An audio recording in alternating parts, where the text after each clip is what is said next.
2023 में हुए सहायक शिक्षक पद की भर्ती प्रक्रिया में शामिल बीएड धारी सहायक शिक्षकों की नौकरी पर खतरा मंडरा रहा है। प्रदेश भर के लगभग 3000 बीएड धारी सहायक शिक्षकों की नियुक्ति को कभी भी निरस्त किया जा सकता है, जिसको लेकर बीएड के सहायक शिक्षक विरोध प्रदर्शन कर रहे हैं।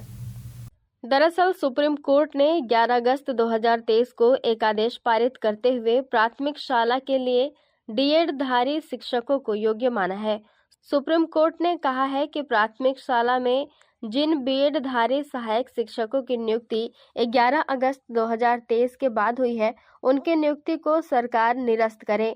सुप्रीम कोर्ट के आदेश के बाद छत्तीसगढ़ में लगभग 3000 बीएड धारी सहायक शिक्षक सीधे तौर पर प्रभावित हो रहे हैं। प्रभावित बीएड धारी शिक्षकों का कहना है कि 2023 में हुई सहायक शिक्षक भर्ती प्रक्रिया की मेरिट सूची 2 जुलाई को जारी किया गया है।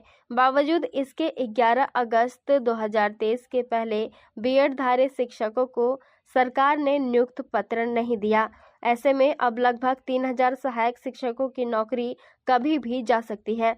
वहीं अब बीएड सहायक शिक्षकों ने अंबिकापुर में विरोध प्रदर्शन कर सरकार से नौकरी बचाने की गुहार लगाई है, जबकि सहायक शिक्षकों का कहना है कि यदि उनकी रोजी रोटी छीनी जाती है तो इसके एवज में सरकार उन्हें इच्छा मृत्यु दे। मैं सहायक शिक्षक के पोस्ट पे अभी नौकरी कर रही हूँ, लेकिन अभी सबको पता है 28 अगस्त को जो सुप्रीम कोर्ट का डिसीजन आया है, उसके बाद हमारी नौकरी खतरे में है। खतरे में क्या है कि एक तरीके से हमारी नौकरी ख़त्म ही होने वाली है। हम लोग की इसमें क्या गलती है, हम लोग जानना चाहते हैं। हम लोग मेहनत करके, पढ़ाई करके इस नौकरी पर पहुँचे हैं। हम लोग इतनी मेहनत किए हैं, हम लोग टेट निकाले, विभागीय विज्ञापन के अनुसार हम लोग पेपर दिलाए हैं, पास हुए हैं, मेरिट सूची में आकर आज हम लोग नौकरी कर रहे हैं, लेकिन सरकार हम लोग के बारे में कुछ नहीं कर रही है। हमारे गले पे एक फंदे की तरह लटक गया है। हमारी नौकरी जाने वाली है, हमारे ऊपर इतनी जिम्मेदारियां हैं, घर की जिम्मेदारियां हैं, हम कहाँ जाएं? क्या कुछ आया हुआ है आदेश, थोड़ा बता दीजिए। आदेश में ये कहा गया है कि डीएड वाले इलीगल हैं सहायक शिक्षक के लिए। हम लोग इलीगल कैसे हुए? हम पढ़ लिख कर मेरिट सूची पर आके नौकरी कर रहे हैं, हम लोग इलीगल कैसे हो सकते हैं? राजपत्र में लिखा था, उसके हिसाब से हम लोग वैकेंसी भरे हैं, उसमें लिखा हुआ था कि हम लोग बीएड डीएड दोनों पात्र हैं, पर आज हमको इलीगल करार दे दिया गया। ये हमारे लिए कितने शर्म की बात है।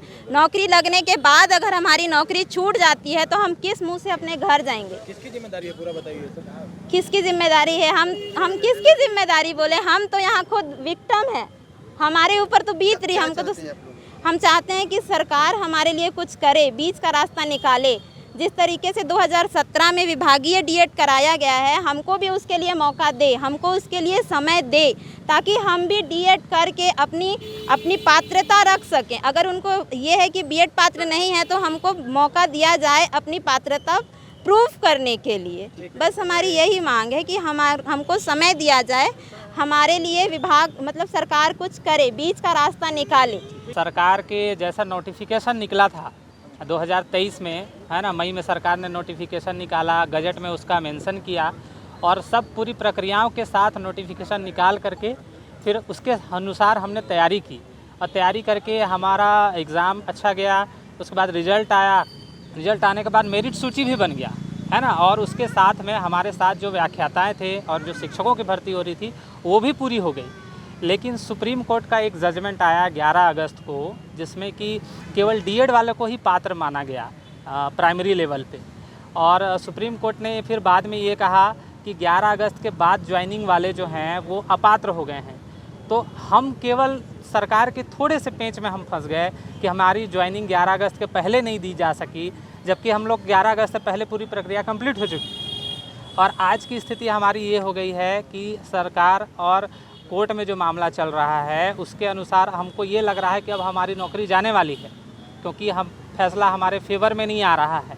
तो हम ये पूछना चाह रहे हैं कि आखिर इसमें गलती किसकी है? हमने अच्छे से तैयारी किया सरकार के गजट के नोटिफिकेशन के अनुसार। और एक चीज़ और मैं मेंशन करना चाहूँगा कि 2018 में हमारे देश के एनसीटी ने नियम बनाया कि बीएड जो है वो प्राइमरी लेवल पे और मिडिल लेवल पे दोनों में मान्य है और हाई लेवल पे भी मान्य है, बस उसको एक ब्रिज कोर्स करना पड़ेगा। उसी के अनुसार देख करके हमने ऐसा कोर्स चुना जिसमें हम सब में पात्र हों, तो हमने बीएड किया। अब गवर्नमेंट जा करके और कोर्ट जा करके 2023 में उस चीज़ खारिज हो जाती है, तो हम पहले से बीएड किए हुए हैं, वो हम कहाँ जाएंगे। आज हमारी नौकरी पे पड़ गई है। लगभग ऐसे कितने लोग? ये सर संख्या लगभग 3500 से 4000 संख्या है जिले सर। में या प्रदेश में? पूरे प्रदेश में संख्या है सर। और इनके साथ में देखिए हमारे परिवार के लगभग 5-6 मेंबर 7 मेंबर जोड़ा जाए तो कुल मिला के लगभग 50,000 लोग प्रभावित हो रहे आगे हैं। क्या करेंगे आप लोग? आगे हम अगर हमको सरकार चाहे ये सपोर्ट नहीं करती है, अगर निर्णय की वजह से हम लोग को निकाल दिया जाता है, तो हमारे पास तो रोजी रोटी का संकट उत्पन्न हो जाएगा। हम क्या करेंगे? सरकार के सामने फिर हमको क्या करना, भूख हड़ताल वगैरह पे बैठना पड़ेगा, हमारी रोजी रोटी छिन जाएगी, हम क्या खाएंगे। इससे अच्छा है कि सरकार हमको इच्छा मृत्यु ही दे दे। हमको है ना, जीने का हक ही क्यों दे रही है? जब हमको नौकरी से ही निकाल करके हमारी रोजी रोटी छीन ले रही है, तो हमारे जीने का हमको क्या हक है?